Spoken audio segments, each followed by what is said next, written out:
No primeiro vídeo dessa aula, nós vimos a diferença entre dado, informação e conhecimento.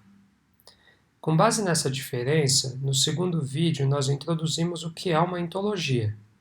No caso, é um modelo de dados que representa a informação de maneira estruturada, visando agilizar a geração de conhecimento.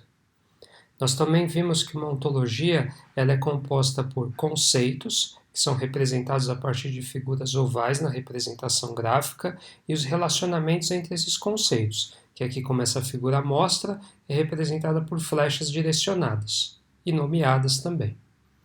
Agora a gente vai aprofundar um pouquinho mais a definição de ontologia, a começar pelos tipos de conceito. Numa ontologia existem dois tipos de conceito. Um deles são as instâncias, aqui no fundo amarelo. Tá? As instâncias são conceitos ou entidades que existem muito antes da construção de ontologias.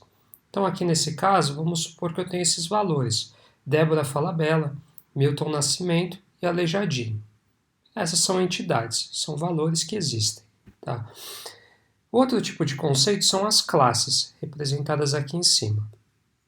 As classes elas são criadas no topo das instâncias e visam explicá-las, tá? Contextualizá-las. Então aqui no caso é criado que Débora Falabella é uma subclasse de ator, então Débora Falabella é um ator, Milton Nascimento no topo eu tenho músico e no topo de Aleijadinho eu tenho escultor. Tá? Essas classes elas visam explicar as instâncias. Assim como no topo também dessas classes eu tenho o conceito pessoa, que explica tanto as classes que estão aqui embaixo, assim como as instâncias que se encontram nas pontas. Tá? Outra coisa, outro conceito que é importante. O conjunto de classes, assim como os relacionamentos deles, são chamados de metadados. Então, basicamente, essa é uma parte muito importante da construção de ontologias. Dadas as instâncias que eu estudei num determinado domínio, a construção de uma ontologia ela pode ser vista como a criação dos metadados que visam contextualizar essas instâncias. Tá? Agora vamos aprofundar um pouco mais ainda a definição de ontologia, definindo todos os tipos de relacionamento que são possíveis. O primeiro deles é o relacionamento que a gente chama de is-a, é um. Então, por exemplo, Aleijadinho é um escultor. Isso é um tipo de relacionamento is-a. Outro tipo de relacionamento é o de parte de, ou part of. Então vamos supor, Aleijadinho fez parte do movimento barroco. Ou dedos fazem parte da mão. Né? Ou a mão faz parte do braço. Todos esses exemplos são tipos de relacionamento entre conceitos, tá? Chamado de part of ou parte de. Além do mais, eu tenho os tipos de relacionamentos atributivos, ou em inglês attribute of.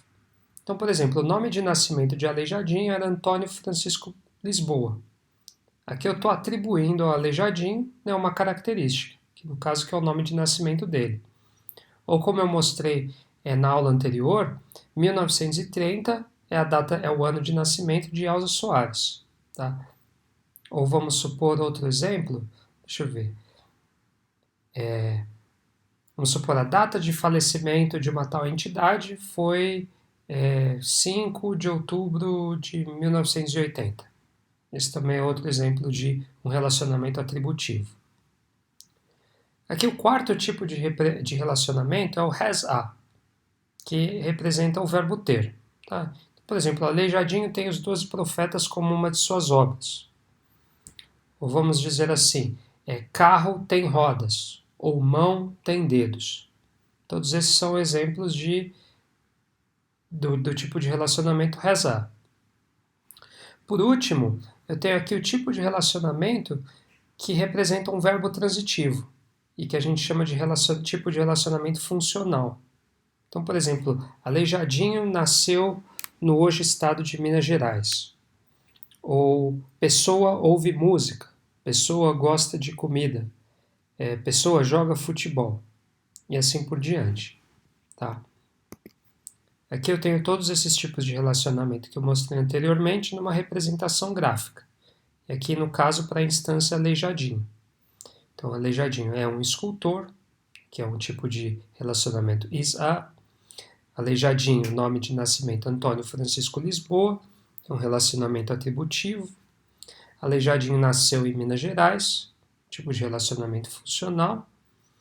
E aqui eu tenho um relacionamento parte D, que é Aleijadinho fez parte do movimento barroco. Tá? Por último, eu queria apresentar para vocês uma parte fundamental das ontologias e que geralmente na construção destas é o que leva mais tempo, o que consome mais tempo para ser definido, que são os axiomas. Tá? Os axiomas nada mais são do que restrições e regras que podem ser aplicados para manter a consistência dos dados dentro de uma ontologia. Aqui eu vou apresentar 8 tipos de axioma. Tá? É o de restrição hierárquica, restrição por relacionamento, restrição por cardinalidade, simetria de relacionamentos, transitividade, inversão, equivalência e disjunção. Começar pela restrição hierárquica. Então aqui à esquerda da imagem eu tenho uma ontologia com as classes e relacionamentos desta. Um conceito muito importante nas ontologias são o conceito de hierarquia. Então, por exemplo, um conceito ele pode ter conceitos filhos ou subclasses. Assim como esses conceitos filhos, ele tem um pai, ou o que nós chamamos de superclasse. Então, aqui no caso, eu tenho um conceito ser vivo, que ele tem como conceitos filhos ou subclasses o conceito não humano e o conceito humano. Aqui é uma questão fundamental numa ontologia quando ela tem uma restrição hierárquica, ou os conceitos que fazem parte disso. Os conceitos filho, eles podem herdar os relacionamentos do conceito pai. Então, se um ser vivo ele come alimento, um não humano também pode comer alimento, assim como um humano ele pode comer alimento. Por outro lado, um conceito ele não pode assumir os relacionamentos do seu irmão. Então, um não humano, no caso dessa ontologia, ele não pode assistir um filme. Tá? Para ficar mais claro, aqui à esquerda eu tenho as instâncias que foram criadas com base nessa ontologia. Então vamos dizer que eu crio uma instância chamada carne, e eu digo que carne é um alimento. Eu crio outra instância chamada João, eu digo que João é um humano e João come carne. Aqui é ok, aqui é uma relação válida, já que João ele é um humano, né? Como os conceitos filhos eles podem herdar os relacionamentos do pai, ele pode comer carne, ele pode comer um alimento, porque ele é um filho de ser vivo. Ele é um conceito filho, né, da superclasse ser vivo. Agora aqui abaixo eu tenho um relacionamento que ele não pode ocorrer. Vamos dizer que Bob é um não humano e Transformer é uma instância de filme, é um filme.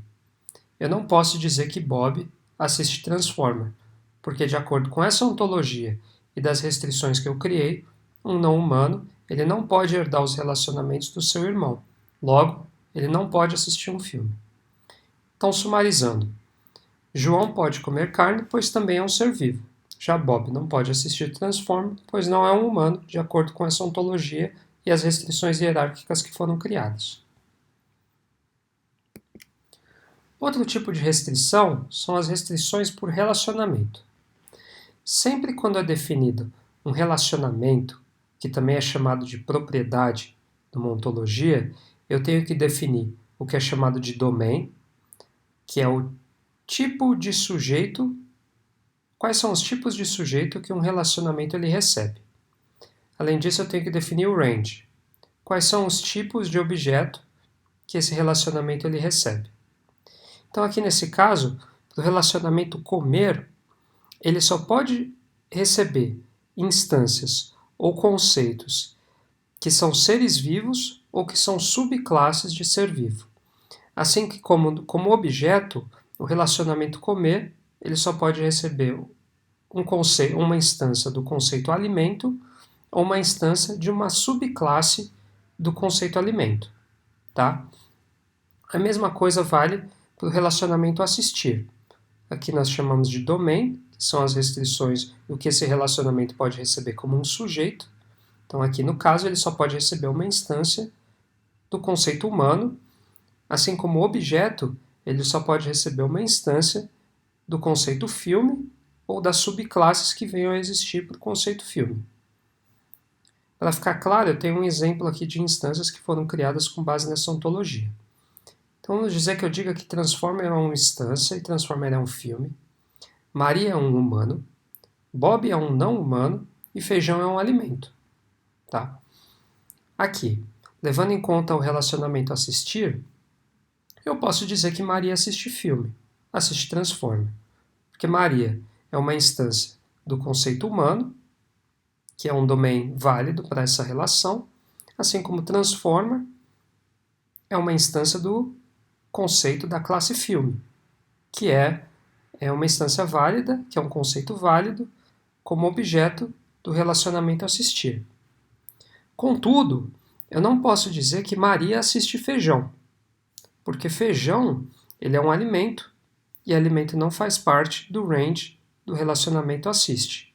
Assim como eu também não posso dizer que Bob assiste Transformer, porque Bob é um não humano, e um não humano não faz parte do domain do relacionamento assiste.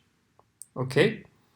E só para relembrar, relacionamentos na ontologia, principalmente na web semântica, eles também podem ser chamados de propriedades. A gente vai usar esse nome mais adiante, tá? Terceiro tipo de restrição, o axioma, é restrição por cardinalidade. Quando eu defino um limite que um relacionamento ele pode ter de instâncias. Então vamos levar em conta essa ontologia, onde eu tenho um conceito pessoa, que tem as subclasses homem e mulher. Aqui eu defino dois tipos de relacionamento também para a pessoa, o relacionamento pai e o relacionamento mãe. Só que aqui eu defino uma cardinalidade para cada um desses relacionamentos. Eu digo que uma pessoa ela só pode ter um relacionamento pai que liga com o conceito homem, assim como pessoa também tem um relacionamento mãe que liga somente com um conceito mulher. Aqui eu consigo restringir para que qualquer instância do tipo pessoa não tenha dois pais, assim como não tenha duas mães, que não é possível de acordo com o relacionamento biológico. Então aqui eu tenho os exemplos das instâncias para exemplificar melhor. Vamos dizer que eu tenho uma instância André, que é um homem, Arnaldo, que é um homem, João, que é um homem, e Maria, que é uma mulher. Eu posso dizer que a mãe de João é Mari, ou Maria. Contudo, eu também posso dizer que João, o pai de João, é André. Mas uma vez que eu defini o pai de João como André, e a cardinalidade do relacionamento é 1, eu não posso definir Arnaldo também como pai de João, porque uma pessoa, de acordo com essa ontologia, não pode ter dois pais biológicos. Então esse é o tipo de restrição que nós chamamos de restrição de cardinalidade. Quando eu defino o número que um relacionamento ele pode ter tanto no objeto quanto no conceito que é o sujeito, tá? Outro tipo de relacionamento é o de simetria. O de simetria ele indica, de acordo com o relacionamento, que o sujeito de um relacionamento ele também pode ser o objeto daquele mesmo relacionamento. Então vamos levar em conta a ontologia que eu mostrei anteriormente, as classes e relacionamentos, e eu defino mais um relacionamento aqui, que homem é cônjuge de mulher. Tá?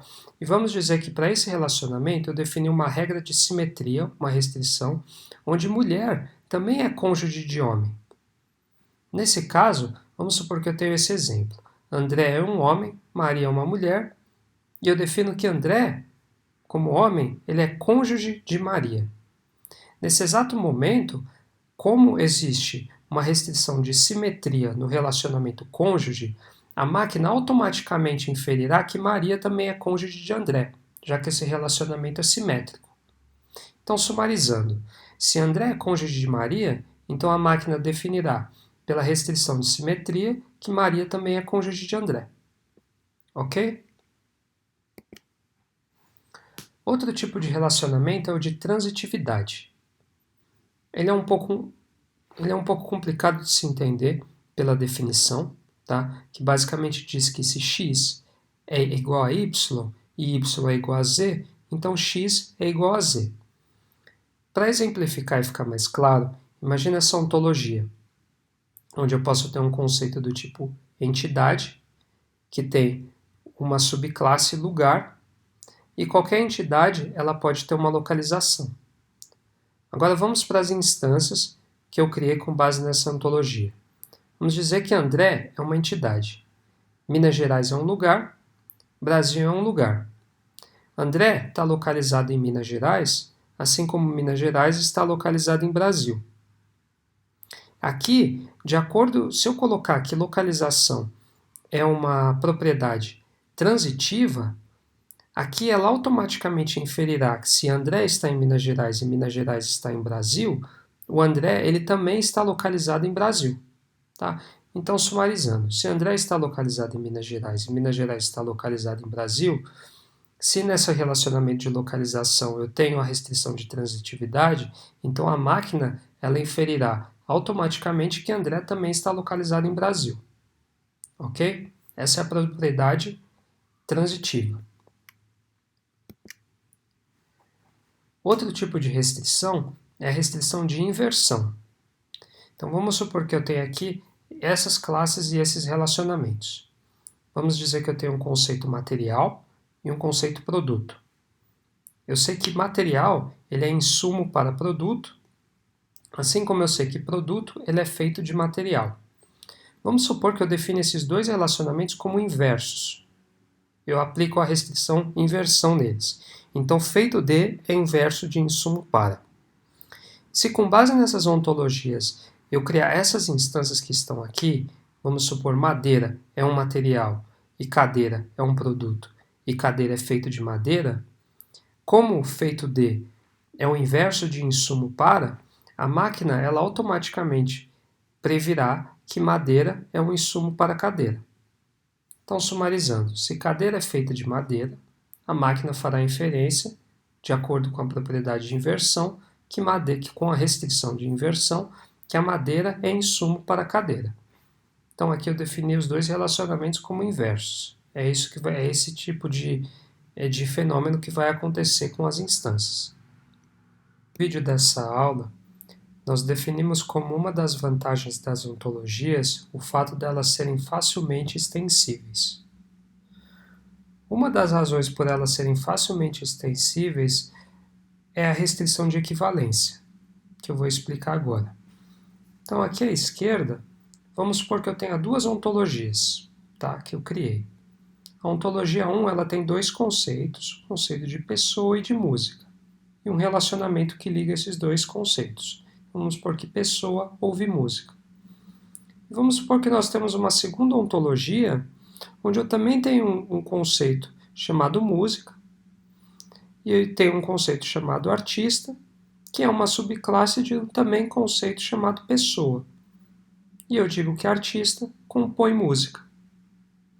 Eu posso facilmente estender os conceitos de uma ontologia na outra, ou definir essa ontologia como uma só, a partir das restrições de equivalência, que ela determina a igualdade entre conceitos ou um grupo desses.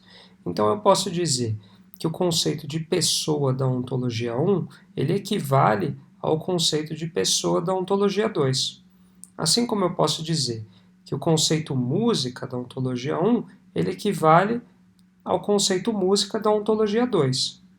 Então aqui, eu juntando essas duas ontologias, eu não só sei quais instâncias de pessoa ouve determinada música, assim como eu posso inferir quem que foi a pessoa que compôs essa mesma música. Então aqui fica mais claro se nós olharmos para as instâncias que foram criadas com base nessa ontologia. Então vamos dizer que eu crio uma instância chamada Júlia, e eu digo que Júlia é uma instância de pessoa.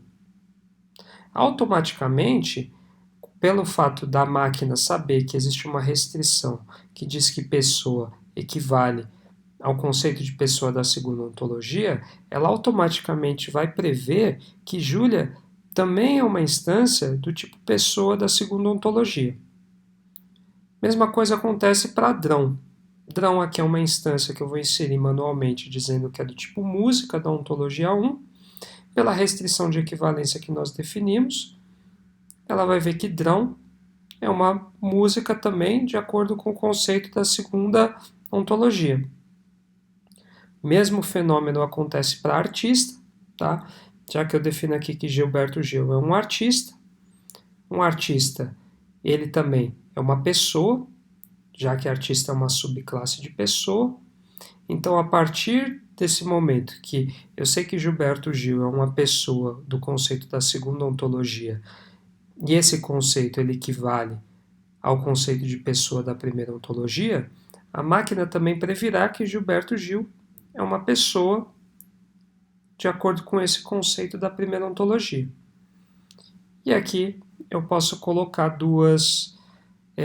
posso inserir duas instâncias manualmente também, posso dizer que Gilberto Gil compõe drão, e eu posso dizer que Júlia ouve drão, tá? Então aqui eu consigo relacionar. Vamos supor que se eu tivesse essa ontologia e eu dissesse que Júlia ouve drão, sem as restrições de equivalência, eu não conseguiria inferir ou recuperar a informação de quem é o compositor de drão. Mas a partir do momento que eu criei essas restrições de equivalência, e ao saber que Júlia ouve drão, eu posso automaticamente recuperar quem que é o compositor de drão dessa música, que no caso Gilberto Gil. Tá? Então essa é a restrição de equivalência. Outra restrição é a restrição de disjunção, quando eu determino que dois conceitos eles são disjuntos. Então fica bem claro de exemplificar por esse exemplo, por essa ontologia. Vamos supor que eu tenho um conceito cerveja, e esse conceito ele tem duas subclasses, subclasse Pilsen e a subclasse Lager. Vamos supor aqui que eu defini que Pilsen é um conceito que ele é disjunto de Lager, e que Lager ele é disjunto de Pilsen. Então, nesse caso, se eu criar uma instância chamada Boêmia, e eu disser que Boêmia é uma Pilsen, pelo fato de Pilsen ser disjunta de Lager, a Boêmia ela também não pode ser predita ou ela pode ser inserida como uma Lager. Então, sumarizando, se Boêmia é uma Pilsen, pela restrição de disjunção, eu não posso dizer que uma Boêmia, que é uma instância Boêmia, é uma Lager. Ok? Então, essa é a restrição de disjunção. E aqui eu encerro os 8 tipos de axiomas que podem ser definidos numa ontologia para manter a consistência dos dados.